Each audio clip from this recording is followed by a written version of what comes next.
sheer godhaa dhaggeeffadhaa. Haati teenya waan isa yeroo kanatti itti jirtu. Akkaan jedhu wallaalee garaan na gubate. Biyya ofirratti namni gisee akkana ta'u. Waan nu qunnamne, waan nu taane. Mee dhaggeeffadhaa garuma.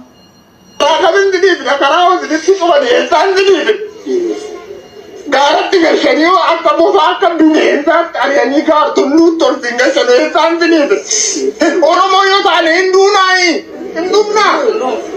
Maal taane riichi rabbis nu gate namnis nu gate. Barabii walharkaa fuudhee nyaatu keessa waan bunnu dhabne garan. Walii keenyaaf illee kennuu dadhabe. Amma ajaa'ib akkan sinitti mataan. Jabaadhaa argan kennina. Rabbi si waliin haa ta'u. Dhugaan keessan sinaa tiksi. Oolchee sinaa bulchu. Harki hamtuu kana rabbi sinirraa kaasa. Lafa keessan irratti abbaa lafaa ta'a. Hamtuu keessan rabbi sinirraa kaasa. Biyya keessan irra bilisummaan jiraadha. Kana malee maalan qabare? Yoo karaan banamte ana tuqu. Kanaan tuqu. Kanaan tuqu. Ilaa uummanni addunyaa Oromoon addunyaarra jirtan marti laamu. Malluun mukanaan qabattaba waasu lafa dhiiraa taate haadholiin ilmaan taane dhaggalaatanii boon.